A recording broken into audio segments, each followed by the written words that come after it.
Hey, everybody. This is Josh McKinney, and I just want to welcome you to episode 68 of the I Suck at Jiu-Jitsu show.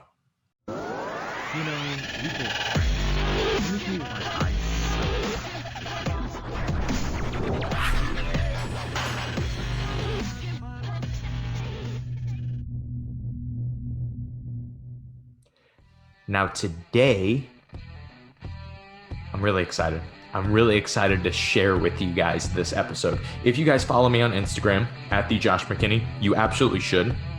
But what you would have gotten on a few days before this episode came out, what you would have seen is me posting on my story.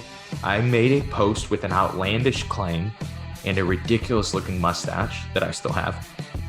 And I said that the show was set out to accomplish learning jiu-jitsu more efficiently and effectively. That is the whole reason that this show exists. It's the whole idea behind this show. I made a claim that my interview with Chris Paines, that you guys are about to hear, is the best at accomplishing that over any other interview that I've ever done on the show.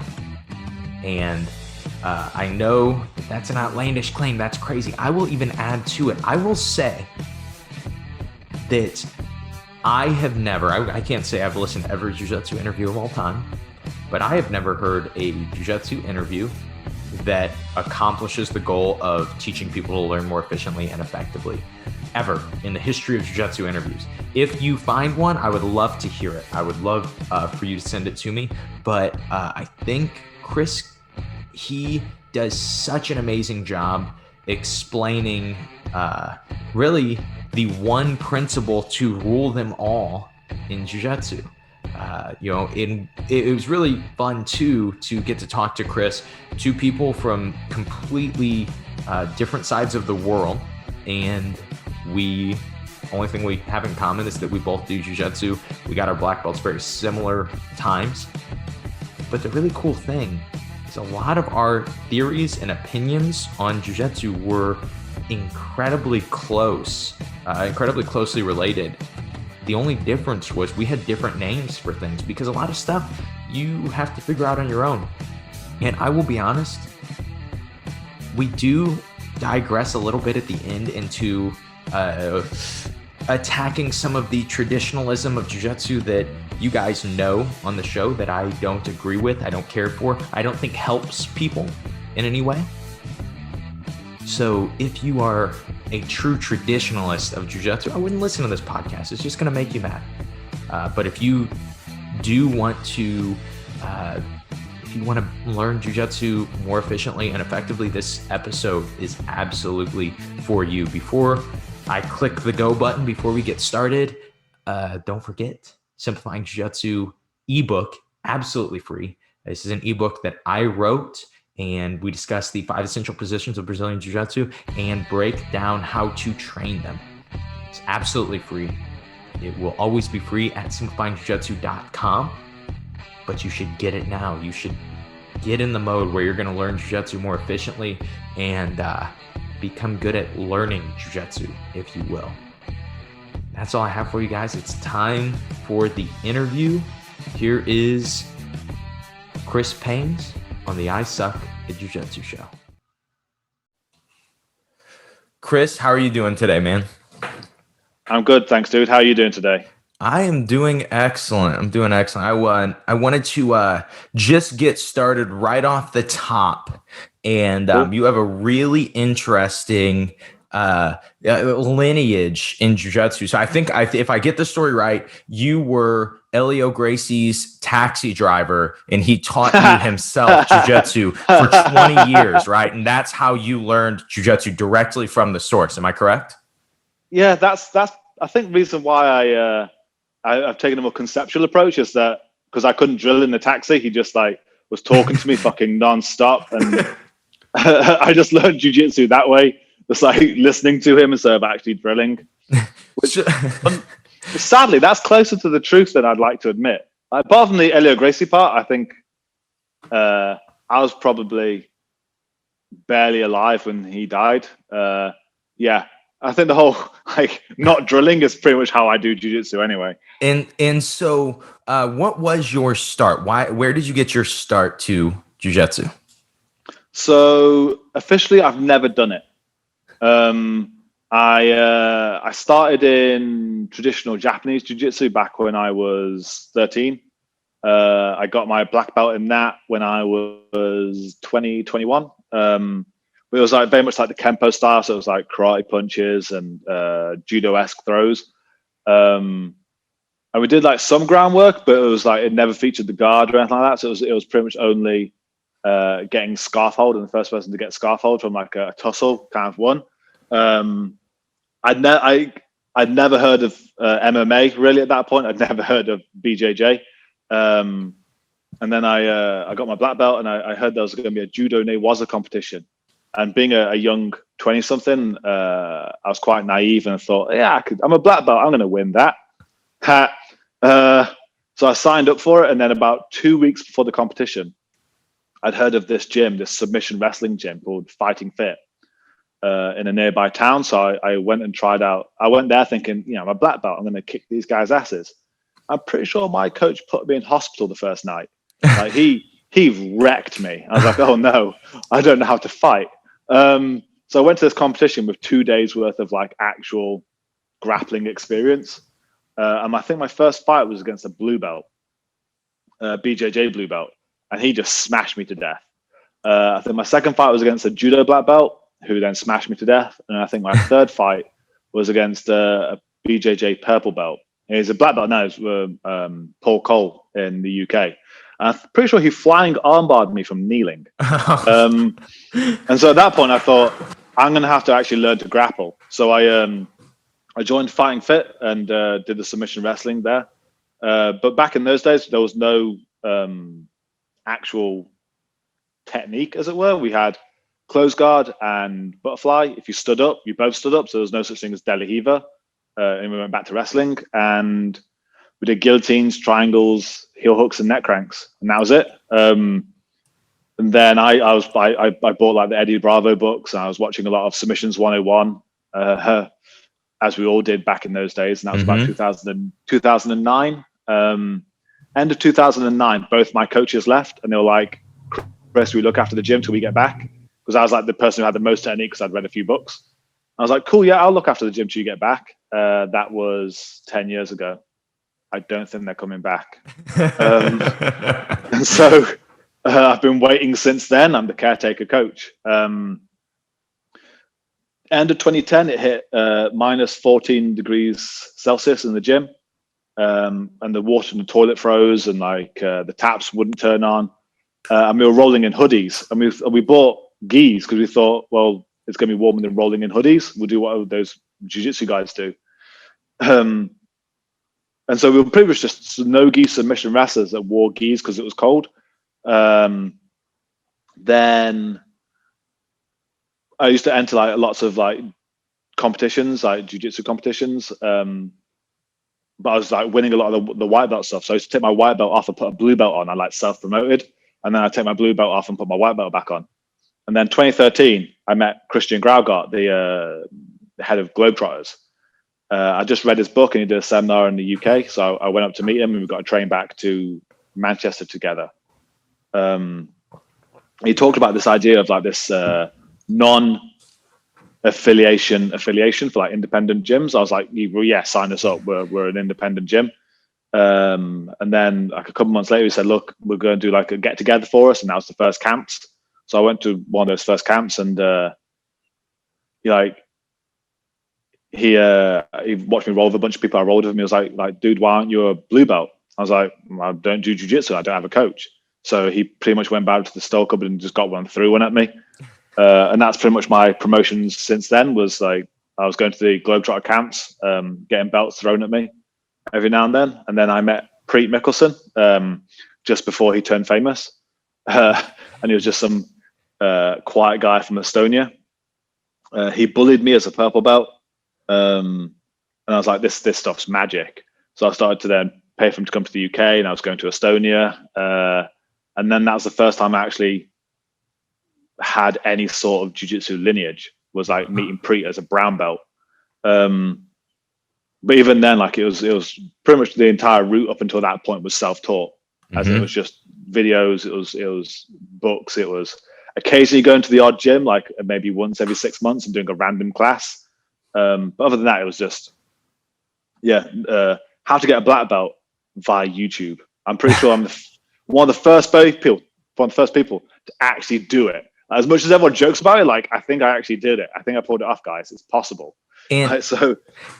And you're also, to stress this, you're also a black belt. You're not, you know what I mean? It's not like you're a guy that wrapped the black belt around his waist. You know, you teach at the Globetrotter camps, you know, which is not like, you know, they don't just ask bums to do that. As far as I know, maybe you secretly are. I don't know. But then as a competitor too, you know, you've done well as a competitor. You compete, you do jiu-jitsu, and that's one of like the coolest points, and we're already to it, you know, it's very early in the show, but I really want to get across is that you learned jiu-jitsu on your own, or grappling on your own, and it is good, you know, it is. So would you say, and this is something I was curious about, as you're being self-taught, would you say when you're a brown belt and maybe you're not getting to cross-train at a lot of gyms, you're learning a lot of stuff on YouTube, would you say that as a brown belt, there were any glaring holes in your jiu-jitsu game?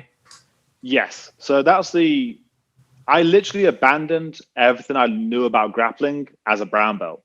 So I was getting my belts through the Globetrotter camps up until the same week I got my brown belt from Christian was the first time I met Preet. At this point, I was already competing in the UK. Like I used to enter like open weight black belt divisions as a purple belt, just because I like suffering. And then I met Preet as a brown belt as I got my brown belt, and he bullied the life out of me. I remember seeing him on the instructors list, and I was thinking, Estonia, who's heard of Estonia? I'm going to smoke this guy. They don't have a jiu-jitsu scene, and he bullied the life out of me. Like he like abused me the way he like just controlled me. I was like, there's a massive hole in my jiu-jitsu. And he said to me, like, I was like, look, I don't know what the hell just happened. What was that? And he said, oh, you keep your elbows open. And I was like lying on the floor, like side control doing this, like my elbows tucked in, thinking, I'm not like, I'm not white belting my arms everywhere. My arms are pretty tucked in. And, the following camp in Heidelberg, I did his class, and he did a side control defense class. And it was the first time I'd ever seen Hawking and Running Man, you know, his kind of like grilled chicken system. I was like, oh no, I definitely keep my elbows open. I see what he means now. And so at that point, it kind of changed my entire perspective on jiu-jitsu. And that's kind of where my conceptual stuff eventually went. Is I've said this like in a lot of the videos of like I've got on YouTube, and I've said it in like thousands of different ways, is that jiu-jitsu is very much you know, predicament solution. Like someone does X, we do Y. Like everything has to have like an action answer. Like you know, like you're a coach as well, like, you know, and how many times like someone will say, like, you'll teach a class and like you'll do a technique, and then someone will say, oh, what if they put their hand here? And you'd be like, oh, then you need to do this thing. Like when you're doing side control defenses, like, well, what if their arm is behind your head? Or what if their knee's close to your body? What if their knee is flat to the ground? And it's like, you have all these different scenarios and Rolodex of techniques that it made getting to brown belt actually quite arduous, because how much do you actually have to remember? Like, you know, when you're rolling, like, oh, what do I do if their arms here? What do I do if their legs here? What do I do if they're passing a bit straighter or a bit more angled? And it's like, that makes jiu-jitsu seem so huge. The way Preet kind of explained it to me, and the way like when I first started he used to come to the UK, was trying to change the perspective of jiu-jitsu to more like a combat sport. So instead of predicament solution, like combat sports like wrestling and boxing, you have a defensive posture. You know, you learn to you cover your hips in wrestling, and you have like a squatted stance, and in boxing you cover your chin. And then everything you do is always from that stance. And then you always return to that stance. Like it's no longer, you know, you have the perfect answer to everything that could go wrong for you. Like if you keep your chin up, and if you keep your arms tight, if you keep your posture down in wrestling, in theory, as long as you don't really open up, you'll never get taken down. Because you never let anyone behind your knees, you never let anyone in your armpits, you never let anyone behind your head. In theory, if you keep your hands next to your chin, you should be able to survive Floyd Mayweather. Mm-hmm. You won't move, you won't throw a single thing at him, but you won't die. And that's kind of where like my jiu-jitsu then got completely changed, is that there is the same thing for jiu-jitsu. There is a posture as good as covering your chin or the wrestling posture. And so all of a sudden, like, instead of this infinite number of like, what do you do here? What do you do here? The answer is always the same, is what was your posture doing when you were attacked? And if it was open, well, you have your answer. Mm-hmm. So instead of having like 100 different side control defenses, 100 different guard passes, this one posture fixed everything. So it's like, imagine getting to like the brown belt of boxing and then learning you can cover your chin. That's goddamn insane. Mm-hmm. And that, so to say there was a hole in my grappling at that point, it was the equivalent of that. It was the equivalent of being told you got this far in boxing by doing counterpunching, but you never learned to cover your chin. Mm-hmm. And then taught me to cover my chin. And so that's now changed how I teach jiu-jitsu, because I no longer teach all these different predicament solutions of these are like, you know, side control defense classes or mount defense classes or anything like that, or guard passing classes. It's always the same posture. And then we almost like shadow box from it. Mm-hmm. And that's how you learn like how to survive in the chaos of jiu-jitsu. Mm-hmm. You can learn counterpunching way down the line, but to learn that defensive posture, you need to take it as serious as a boxer would or a wrestler would. It needs to be every day for like years before you even learn like a single leg defense. And like, single leg defense. And so, with the posture of jiu-jitsu, when you say the posture of jiu-jitsu, what would be a way to explain that to people, so they would understand, is simple of terms of covering your chin? Would you say, in closing your elbow space would be the best way for people to that are listening right now to be able to understand what you mean? I remember doing a seminar with Ryan Hall probably 10 years ago when he came over for the ADCCs in the UK. And he said it then. I should have taken him more seriously at the time. So it's not like it's new information. But he said that control positions in jiu-jitsu is who is in between the other person's knees and armpits, knees and elbows, I think he said. And so if you think of side control, you're in that space, mount, you're in that space, back control, you're in that space, close guard, you're in that space. And then I remember one of Braulio's black belts, Chu Kwong Man, he said a similar thing. It's like, as important as that space is, don't let anyone behind your knee as well. Mm-hmm. So like if you're passing someone's guard, glue your heel into your asshole. And so all of a sudden you see that relationship then to wrestling. It's in wrestling, you never let anyone behind your leg, you never let anyone in your armpit, and you never let anyone behind your head. How's that any different to jiu-jitsu? So never let anyone, so instead of like covering like the T-Rex arms, because even in wrestling, like if you're standing upright in wrestling, someone's going to get under that gap and get their underhooks back. Instead, it's keeping your elbows down and not letting them get in there in the first place. So as a base position, like imagine like the way I actually teach like some of my beginners if they don't get it is I get some finger tape out. I put finger tape like an inch off their elbow, like an inch up their forearm here. If for people listening, it's like imagine like an inch up your forearm, just like put some tape along it and just hide that tape in your hips, and that's it. That's the answer to jiu-jitsu. And so that's so true though. As a whole, I just lost a match. It was a super fight and it's fighting a really tough competitor.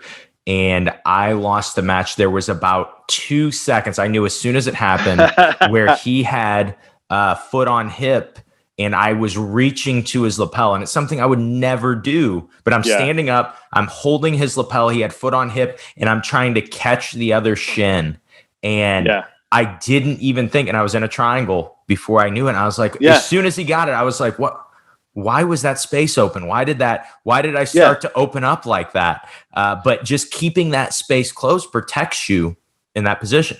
From everything. Mm-hmm. And not only does it defend against positional problems, it also defends chokes and joint submission problems. So no guard and no control position can exist if those spaces aren't inhabited. Mm-hmm. Like that's why we learn to shrimp. Is what you're doing in shrimping is reconnecting your elbow to your arm, elbow to your knee. You're getting them out of that space. It's the first thing you learn in jiu-jitsu. You just never giving context for it. And the same with like, the first like white belt guard pass. You drive your elbows into their knees, and you get your elbows back down to your hips. Why? Because they're out of that space. And it's like a basic defense from half guard is you lift your knee up and push their leg to the floor. So now they're no longer inhabiting the back of your knee. De La Riva, you drive your shin into the back of their kneecap. So they're no longer controlling the back of your knee. We do this all the time. It's just we've never made the connection that we're doing the same thing everywhere. And so it defends all positional problems. But then when it comes to chokes, and it's really fun watching this in the gi, is that you have a choke hand, which is the one that's gone and grabbed your collar, or like a rear naked choke, it's like the one that's gone around your neck. And then you have a control hand, which is the one that's stopping you from turning. And if you keep your armpits closed, there's no way someone can reach under your armpits, like hold on to your other side of your lapel to stop you from turning. So someone goes into your lapel, you just follow where their arm came from. You just go. No chokes. And then when it comes to leg locks, again, there's always outliers and everything. Of course.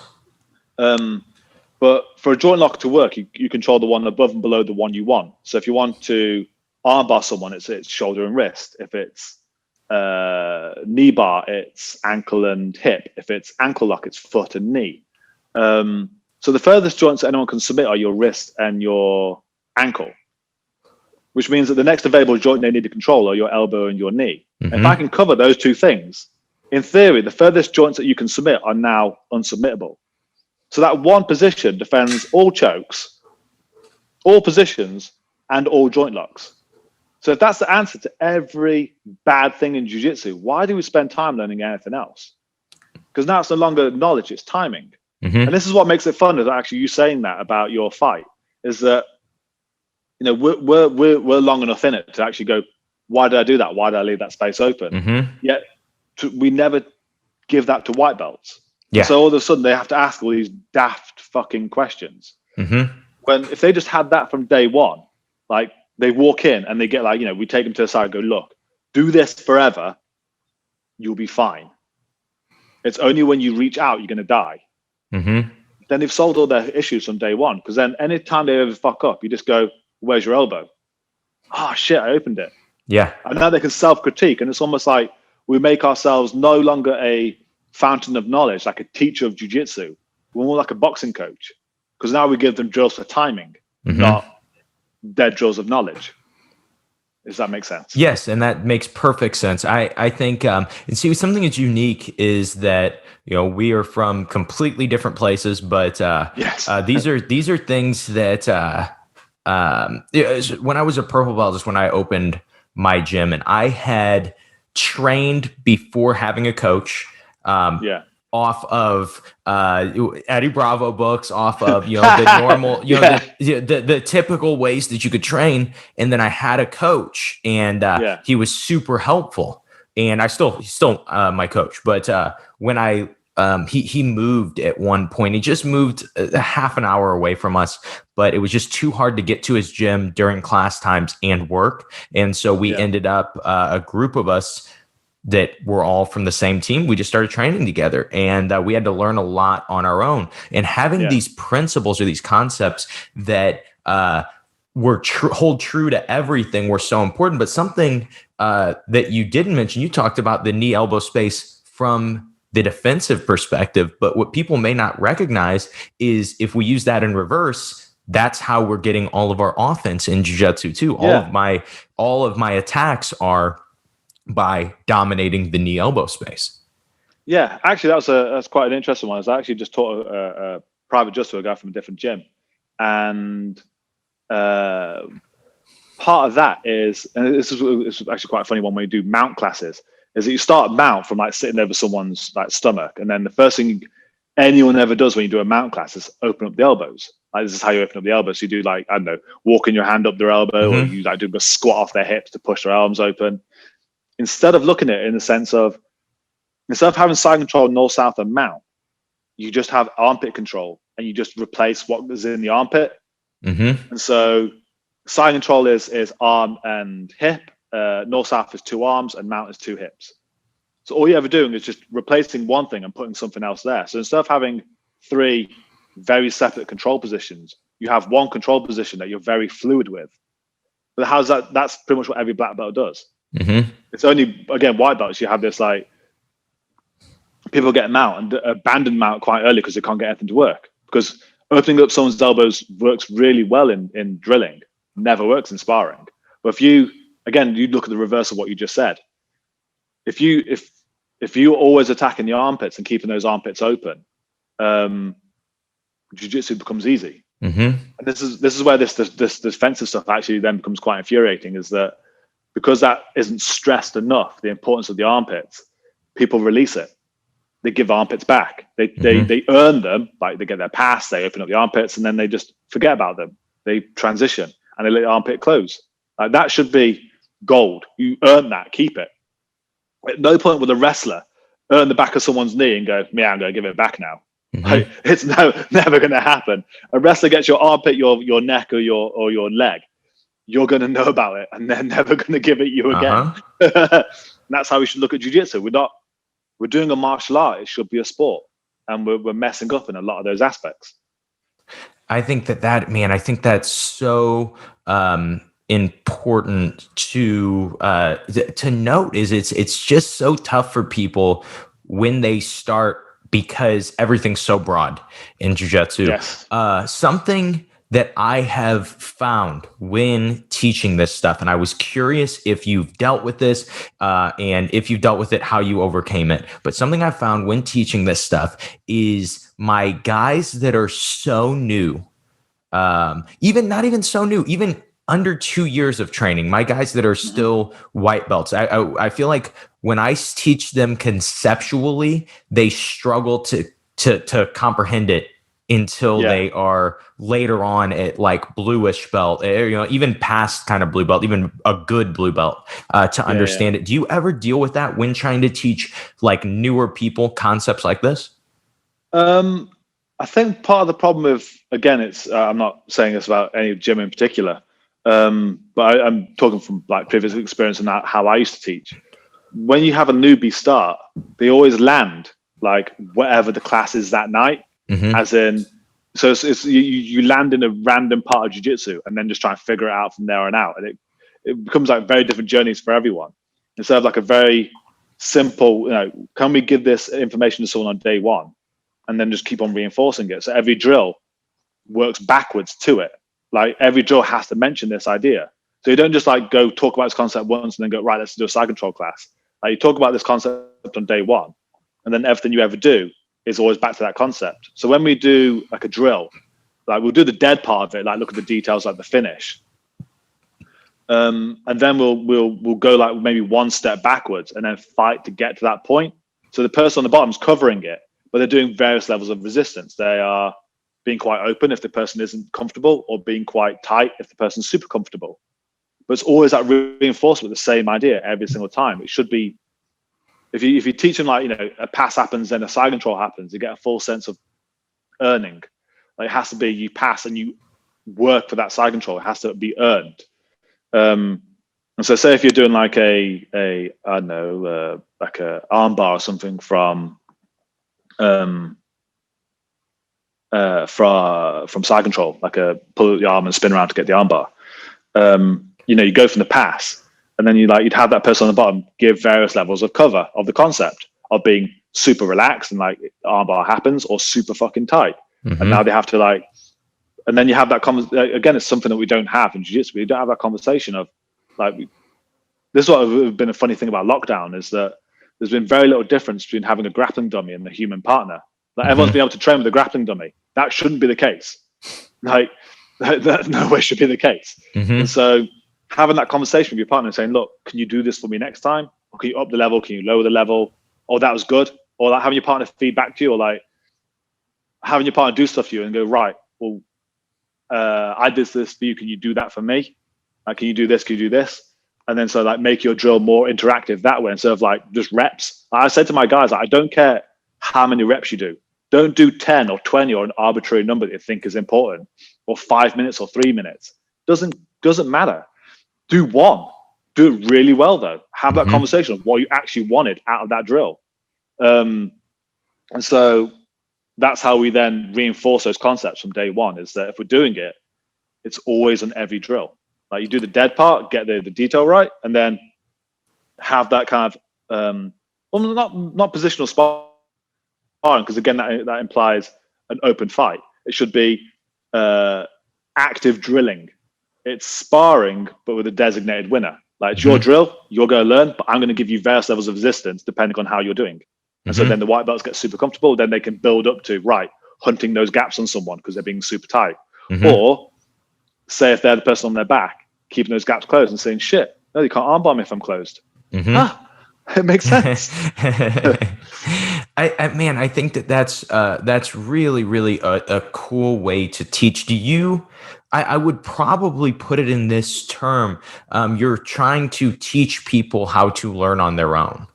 Am I correct? I guess the example I would give maybe is like, if I'm going somewhere, maybe one of my friends moves 45 minutes away and I start to drive to their house, I use my GPS.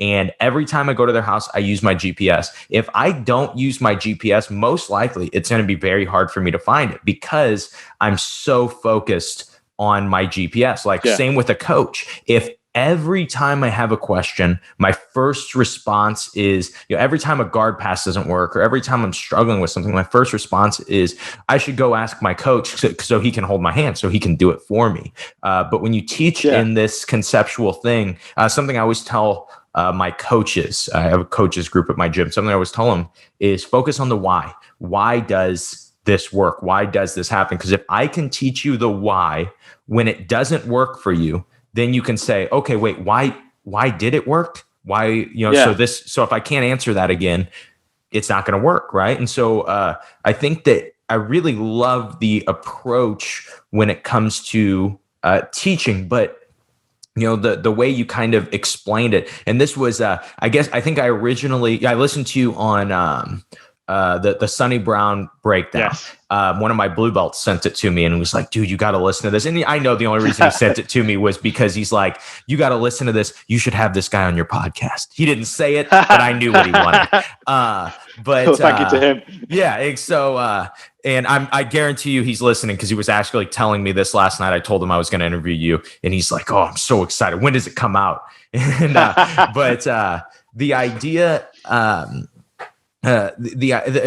think there was I think something could have been misconstrued during that is I think sometimes people think when you teach conceptually, you don't teach techniques, right? You don't teach specific techniques. And so I'm assuming here, maybe you don't, maybe you only just every time everybody asks a question, you just go elbow, knee, space, and that's all you say. Right. But I'm assuming that you do teach specific techniques and then show how they apply to that main principle. Would that be correct? Yeah. Okay. So as in service teaching the techniques for the technique's sake, as in be a carbon copy of me. I'm teaching the technique to be an example of the concept in action. Like teaching maths, you teach sums to teach how the equations work. You don't just teach them that's the equation you need. This is how this is how numbers work. Here's some examples of numbers at work. And so that should be the same way of how I'm showing the jiu-jitsu. I'll show a prime example is the last class I taught was about the relationship between inside and outside guards. So an inside guard being butterfly or single leg X, one where you're in between their legs. And then the outside base guards are De La Riva and close guard. And the relationship between the submissions. So an outside base guard is better for upper body submissions like arm bars, triangles, and platters. An inside base guard is better for leg locks, leg entries.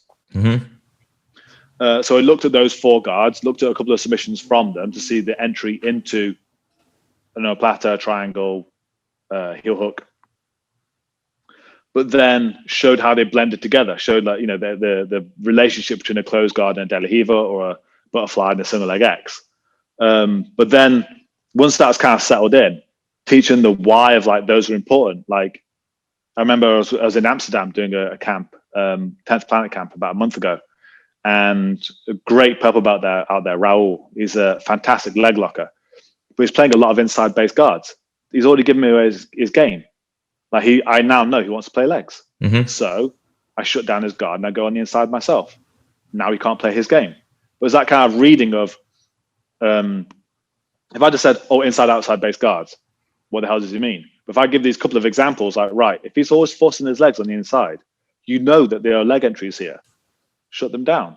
Or if you know someone's like a triangle player, just keep forcing legs in the middle. Now they can't play. So, yeah, it's like there's I usually pick a concept and then I pick a couple of examples of the concept and then show like it in action and then let them build their own out of that. Because I haven't now said to them, oh, you have to be a leg locker. We're not 10th Planet. Oh, you have to be an outside guard player. We're not traditional jiu-jitsu. Form your own game. See these relationships between them. Become your own grappler. I'm not just teaching you, this has to be your game. Figure it out now. Like, this is yours. And man, that is it's funny. I always like laugh when you talk about it, because there are just certain things that, like I said, were never taught to me, or I would assume were never taught to you, but we have the same ideas or the same theories on them. For example, the way you just talked about, you find your concept and that's what you build your teaching on. So that's kind of actually with my coaches group, I taught we do like a bi-monthly seminar, basically just helping these guys teach. And I did one last week on teaching your first jiu-jitsu class.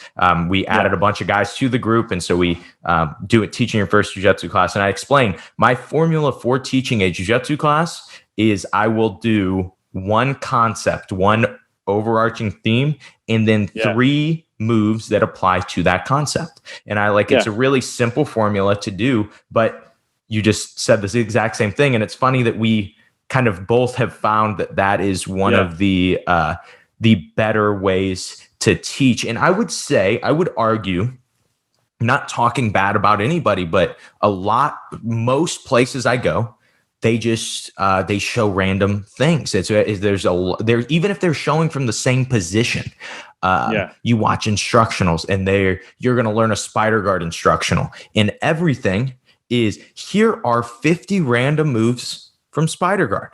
And there's no conceptual idea. There's no application on how it is. It's just, hey, here's 50 moves, figure them out, right? And then they're like, oh, you should be impressed. There was 10 hours of content there. You should be really excited about that. Why do you feel like, or do you have any thought on why people still teach this way? Like, still teach with the randomness of jiu-jitsu? Teach the randomness of jiu-jitsu. I think, again, a lot of it's due to it being a martial art. The new school are very different. That, the Kit Dales, Lachlan Giles of the world are definitely coming through in a different way. But looking at the old school methodology of dead drilling, like do 50 reps of this triangle, and that worked once upon a time, and people will carry on what their coaches did, but some people are more willing to step out and go, it's like this reverence for a teacher, for a sensei. I remember going to a Gracie Barra school beginning of the year before lockdown hit, and I walked in, this purple belt realized I was a black belt. He started calling me professor, and I was like, who? It's Chris. Like, what, maybe, again, it's going back to going to a wrestling gym or a boxing gym, because I did 6 years of Muay Thai. At no point would I have called my coach professor. Like, he would have kicked me.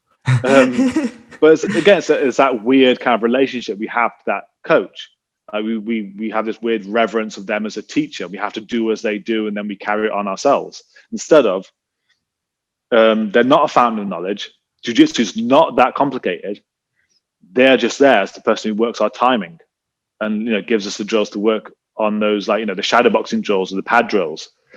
And all of a sudden, you change their relationship to you. And I think the 50 spider guard, do 50 times kind of thing is going to die out.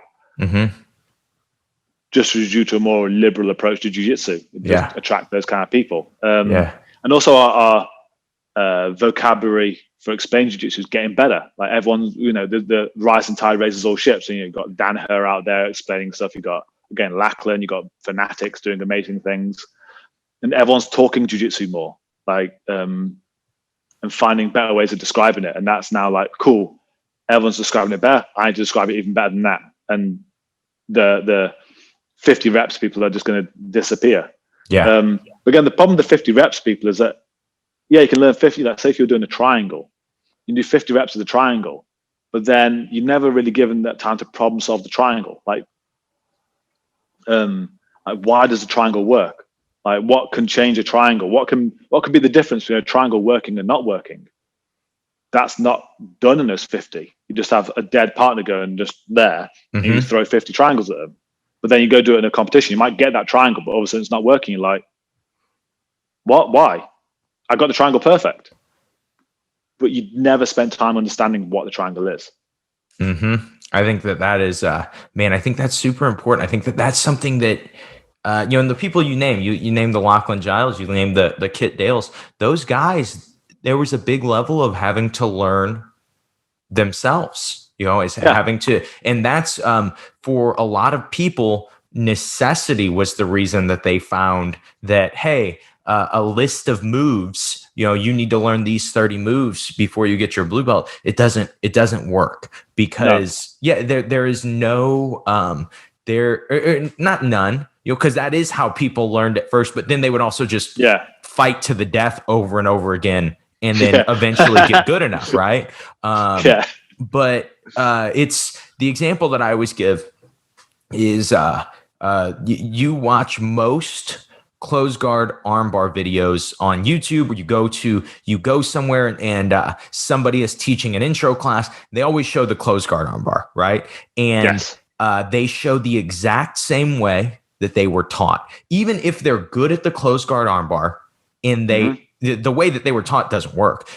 Just throw your leg over the head and create a really strong angle with a big movement doesn't work because as we were just talking about, you don't get in the elbow knee space. If you don't get in the elbow knee space, you don't finish the closed guard armbar. But most people still teach it the exact same way, without even thinking about it, just out of tradition. I was shown it this way. In my mind, I still think that's how I do it.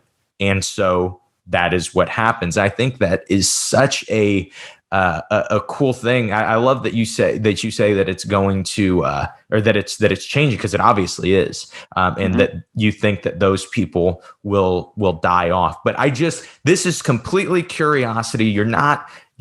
I usually won't ask questions unless I have a pretty good idea what the answer are. But I'm just going to ask: do you guys shrimp up and down the mats at your gym? No, not anymore. I knew it. Since I started doing this, no, because no. We don't warm up. We just walk in and we just we just talk, and then I'll start explaining stuff. I think it was actually part of what changed maybe my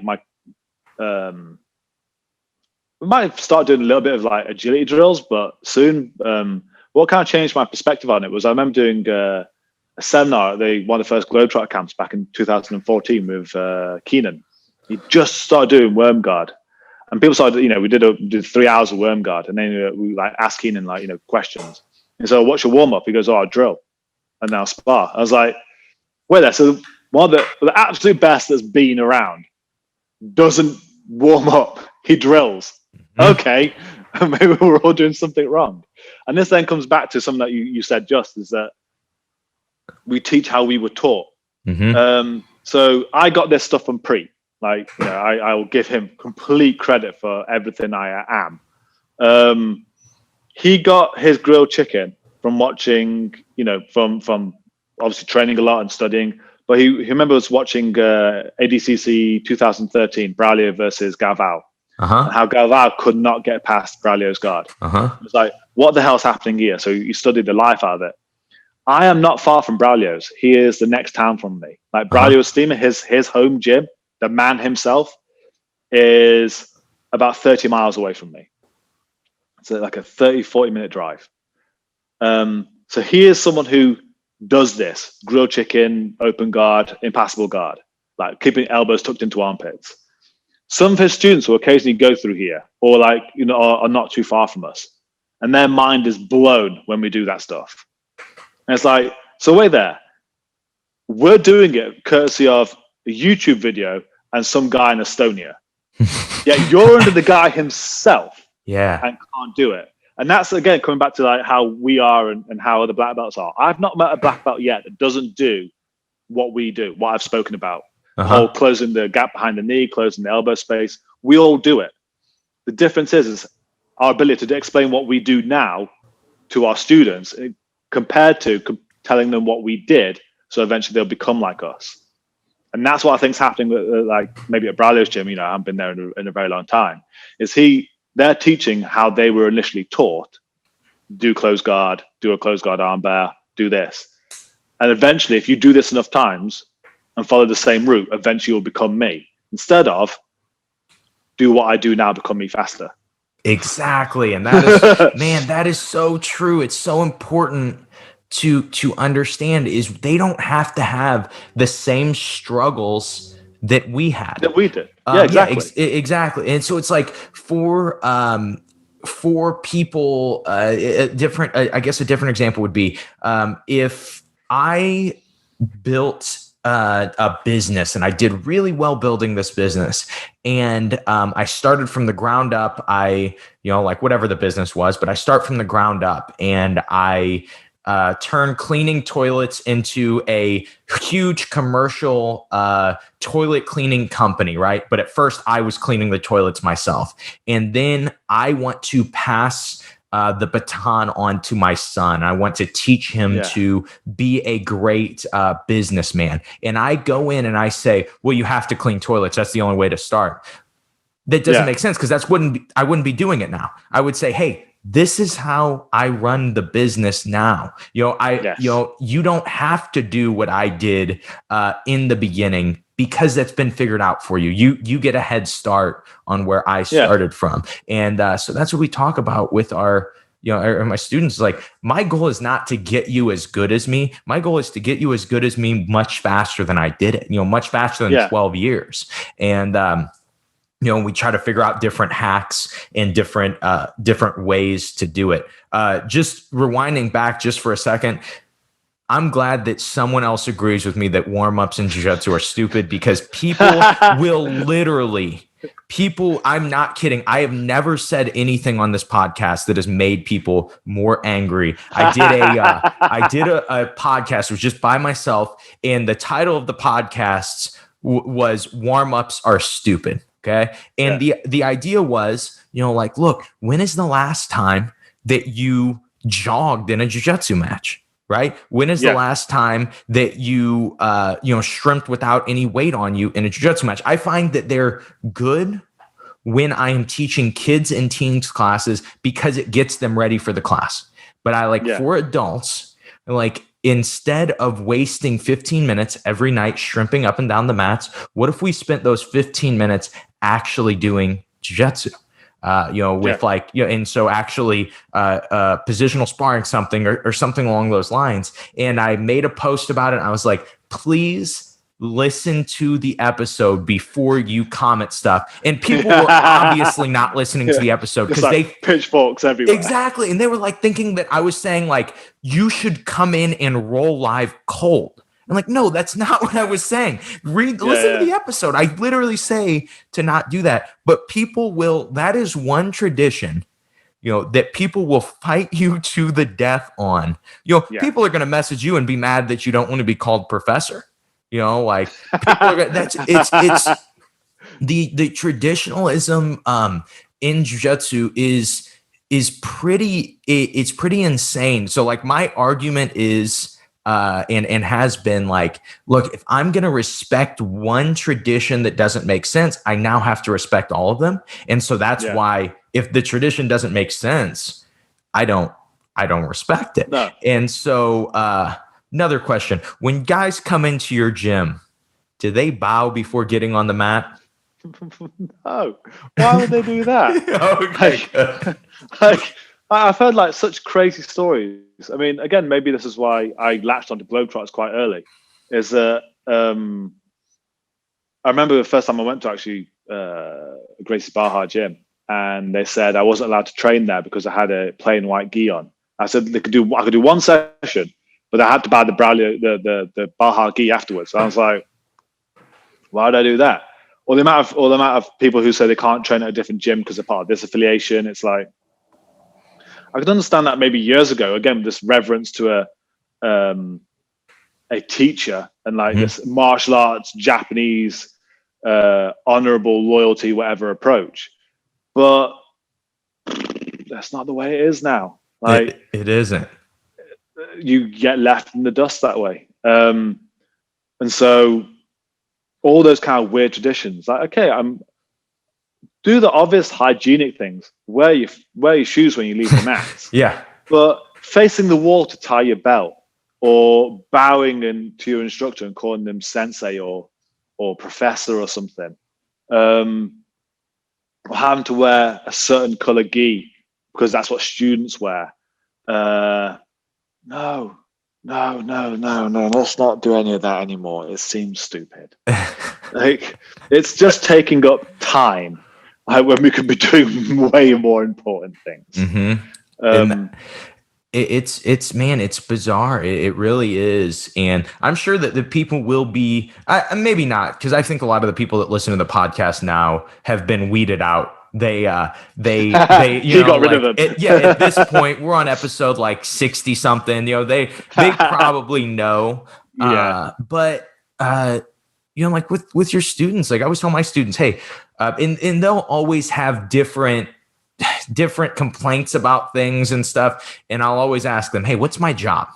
And like, I don't know, to teach you jiu-jitsu. That's it. Yeah. That's all my job is. My job isn't to, people have this theory that if we all bow before we get on the mats, it teaches this sense of respect. And that is where, that is this benefit from jiu-jitsu. But that is so stupid because, like for me, if you said, hey, we're going to get rid of the law of murdering people, I'm still not going to go and murder people, because I know that is wrong, right? Making a law about it is not what makes it right or wrong. So making a law on bowing before we go on the mat, that's not what makes it, I get it now. I need to be respectful now when I bow. And like, actually we had a guy, one of my white belts, I'm sure it was from a YouTube video or something, he bowed before he came on the mat like 2 nights ago, and we were roasting him. We were just making fun. Everybody was doing it. Like everybody was mocking him. So just on that, as we've digressed from really good jiu-jitsu principles to getting annoyed by the tradition of jiu-jitsu, I was just curious about this. Have you dealt with people that didn't like you, were mad about the fact that you've never, as you say it, you are a jiu-jitsu black belt that has never done jiu-jitsu? Do people get mad about that? I think I've managed to luckily surround myself with people that don't care. Like, maybe I don't play with people from those kind of hardcore lineages. I'm not sure, but maybe in a sense of, so in this town in Stafford, we've got 3 BJJ gyms. We've got ourselves. We've got another BJJ gym that uses the exact same location, just on a different night. No affiliation to us. And we've got a Gracie Barra.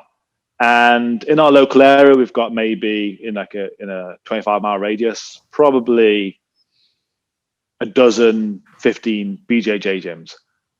And we all play together. We all visit each other. We all cross-train together. There's no animosity. Like, we all compete against each other when we go to competitions. But like outside of that, we're all friends. Aside from Gracie Barra, like they don't even know we exist. So I remember seeing one of the guys at the supermarket during lockdown. He was wearing a British no-gi t-shirt. I was like, oh shit, you do jiu-jitsu? He was like, yeah. I was like, how long have you been training for? I was like, oh, like 3 years. Oh, cool. Where at? Oh, Gracie Baja. I was like, oh, cool. He goes, oh, you do jiu-jitsu? I was like, yeah. He goes, well, what belt are you? Black belt. Where from? Like half a mile away from your gym.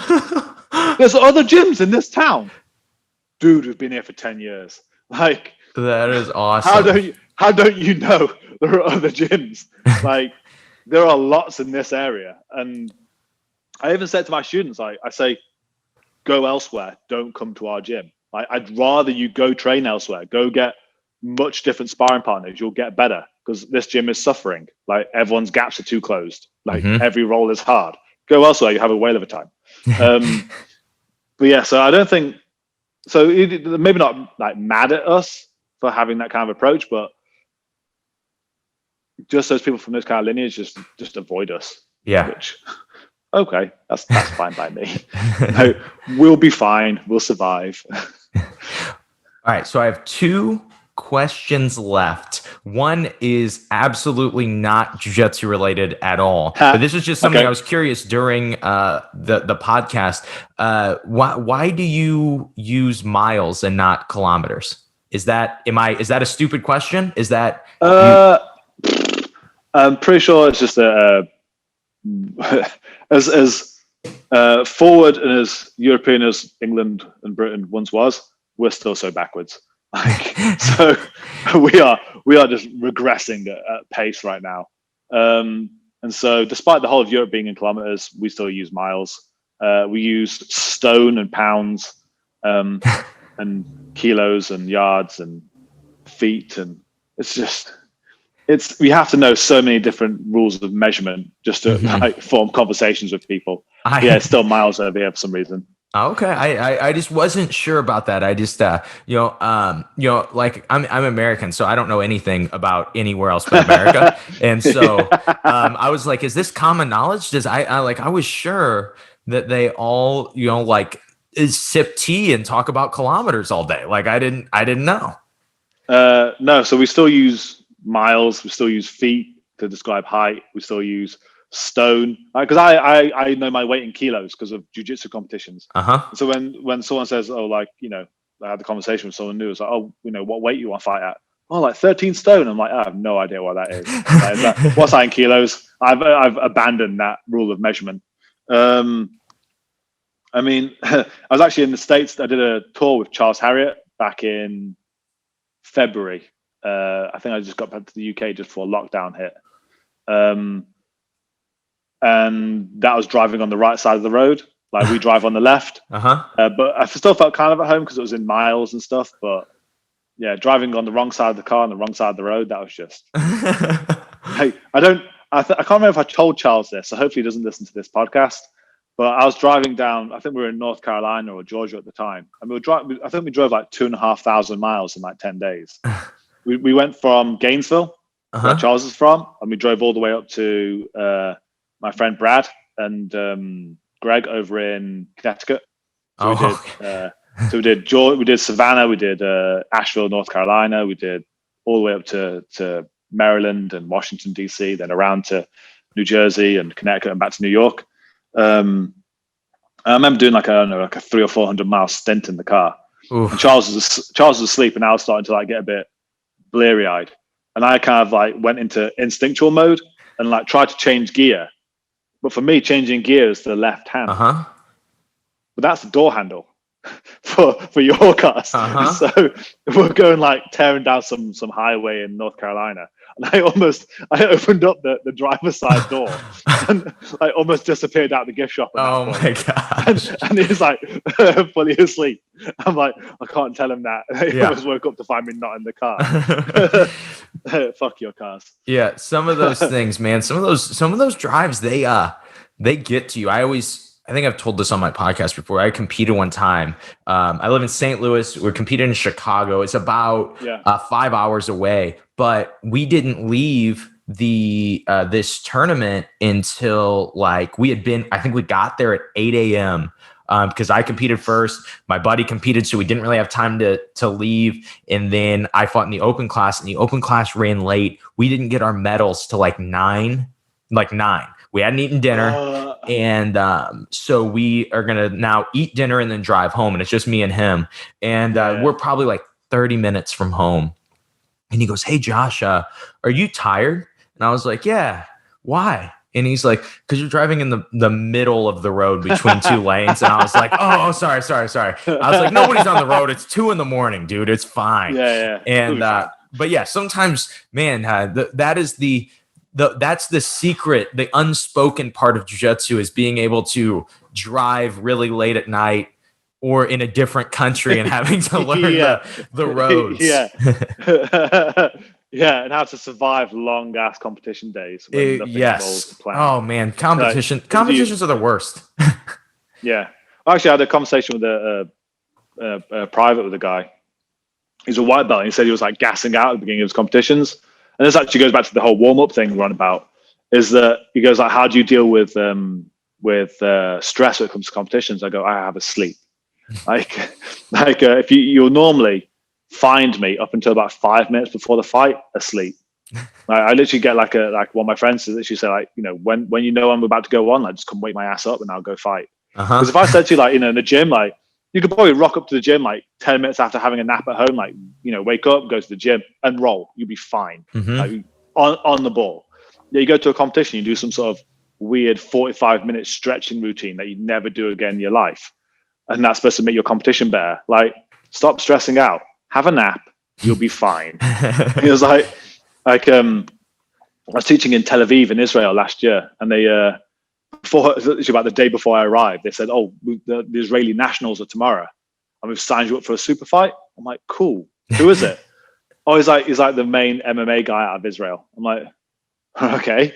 And then I get there, it's like the main event. They've like got a big trophy like for the winner. I'm like, "Oh, okay, this is like really serious." And like announcing me as some sort of invader from like the UK, like to come and take like the country's pride. And like I'm teaching a seminar there, so I'm like, I can't lose because how can I teach a seminar about defending everything if I get my ass kicked?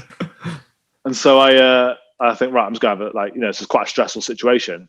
It's like, super damn hard. I'm just gonna go for a sleep. And like their coach is like, "Where's Chris? He's fighting in like 10 minutes." He's like, "Oh, he's asleep on the chairs over there." They're like, "Oh, we'll go wake him up and he can fight then." I'm like, "Yeah," just got up, like cool, walked on, smashed this guy to death. Like had a great time, and then finished. And I was like, that's how you deal with stress. Don't just have a nap. That's awesome. That's really good. That's probably like the one place that you and I differ. When I compete, I roll like 4 rounds before I ever go on because I get cold. My fingers are cold and like my toes are cold. And like I just I like to be because I always feel like when I'm actually rolling, my hips are moving a little better and stuff. So for me. I always warm up. I warm up by rolling. I just I'll get one of my guys and do 2, 3, 4 rounds and then like okay, now I'm ready for round 5. Now I'm ready to go. So I used to be the same. I used to get a guy in the back room, like spar with him a little bit, but now it's just like, I don't know, maybe I'm just getting old or something. I fight better when I'm tired and hungry. That's awesome. Like a bear that just got woken up, I'm just going to hurt you. That is awesome. All right, Chris. So we always finish the show with the same question. Okay. So cool. The question is this. Let's say I am a new blue belt and I am at a Chris Payne seminar. Okay. And you're doing question and answer. And at the end of the seminar, I say, "Chris, I suck at jiu-jitsu. How do I suck less at jiu-jitsu?" The same thing I say to everyone else: where's your elbow before you sucked? Like, and that's actually if it's not tied to your thigh, I can give you a rough idea of where you sucked, and that's it. That's my answer to everyone: is where is your elbow? If that there isn't tied to your hip flexor, I can tell you where you sucked. That's it. That's same answer awesome. every time. That is great, man. That was a really, really great interview. You knocked it out of the park. I know people are going to really love this one, man. I hope so. Like, I was like, when I saw like you sent me the message and was like, "Oh, dude, I like the podcast. Let's do one." I was like, "Cool, let's do it tomorrow." I'm excited for this one. So I was like, I woke up this morning. Before I left the house, I was like, right, where's my laptop? Where's my webcam? You know, I haven't got it with me, but I even got like a proper microphone with like a wind blocker on it. None of it worked. So I've just gone back to a phone and headphones. But yeah, that's so excited. I was like, dude, I really want to do this podcast, and then I want to make sure it looks good. Fucking went out the window anyway. You know what? Most of the I probably have had my YouTube channel for like 2 or 3 months or used it. Yeah, so most of the people that absorb the podcast are going to listen to it. So that's where most of our that's where most of our viewership is. So you didn't have to look pretty. You'll be good with just audio. It'll be good. Oh, thank God. Thank God. Is there anything you want to say to finish, Chris?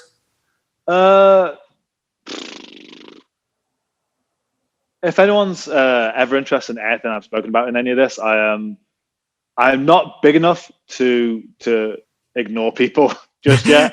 And so if anyone ever like wants to ask me any questions, send me any messages. I'm easily accessible on Facebook or Instagram or anything. I'll reply as soon as I can. If anyone if ever has any questions, like I'll come down to the gym with my phone. I'll record videos. Whatever people want. I'm pretty open to spreading. If people are interested in what I know, I'm happy to tell them it. So if anyone in the UK ever wants to come visit, or even further afield, just hit me up. Like I'm happy to talk about jiu-jitsu all the time. I just want to make people better. So yeah, just come find me if you're interested in my work. And you also have a YouTube, correct? And yes. What is your YouTube name? It's Chris Payne's BJJ. Will find it if you just type that into YouTube. But if people want to like understand my perspective on jiu-jitsu and like how Pre taught me, I've got a video. It kind of went semi-viral. It's called "How to Defend Everything." It's one of my classes at one of the Globetrotter camps. That video kind of took me around the world. Like the amount of people who saw that, I'm like, holy hell. I winged it. I had no idea what the hell I was doing at the time. Like, I literally walked on the mat and went, let's see what comes out of my mouth. It turned out it went really well. So if anyone ever like is interested in anything I do and like wants to learn more about this kind of stuff, it's in a 45-minute video on the Globetrotters YouTube. So just type Chris Payne's BJJ, you'll probably find it. It's called How to Defend Everything. On a side note, one of my students sent me that. I don't even know how long ago. It wasn't that long ago. But they're like, hey, have you seen this? And they sent me and like, oh man, this is going to be some BS video. And I started watching it and I was like, oh, this is really good. I was like, I really like this one. Like, I'm going to keep this one. And it was funny when I did get, had a student send me that podcast with you. So I'm listening to it and I wasn't really putting together who you were. Then they referenced, you had that video, How to Defend It. I'm like, oh, that's how I've heard of this guy. That makes sense now. But yes, I would definitely recommend that video too. Definitely worth 45 minutes, especially since it's free. Yeah, exactly. Worth all every my work's penny. Pretty much free. I'm hopefully going to record some more videos soon. Like I try and do seasons of videos on my YouTube channel, but I'm trying to get better at recording them. So there's loads of free content if anyone's interested in anything I do. But even if something that maybe if you want to know something that isn't in one of my videos, just message me. I'm quite happy to answer most things. Like, like I've really enjoyed this. Like, thank you for your time. And hopefully if I get over to the States again, or if you end up accidentally in the UK, we'll come roll and we'll share ideas in person. I really enjoy that. I would love that, man. That sounds like a really cool thing. No, I absolutely enjoy that too, dude. All right. Thank you again for being on. No, thank you. That was great. There is your interview. I hope you guys enjoyed that. I hope that you guys got something out of it. Because for me, I know I got a lot out of that. That was just really cool getting to talk to somebody that has unique opinions on training jiu-jitsu. And of course, it was cool for me to get to talk to somebody who has similar opinions to myself on how people should train. Chris and I talked after the episode, or after we filmed, and just kind of discuss like how cool it is to get that confirmation. If you're going the opposite way of everybody else, you can sometimes feel like maybe I'm crazy. the people that listen to my podcast may think that I'm not. Maybe I'm steering them in the wrong way. Maybe I'm steering my students in a wrong way. But you get that confirmation from somebody who has also figured out things in teaching methods similar to yours. It's really cool. It's really fun to get that kind of confirmation from me. But I have a challenge for you guys. Something I don't do on the show. I do it with my email list all the time. If you're not on my email list, simplifyingjujitsu.com. Once you click that free ebook, you will be added to my email list. I always give out training challenges, things you should focus on in your training.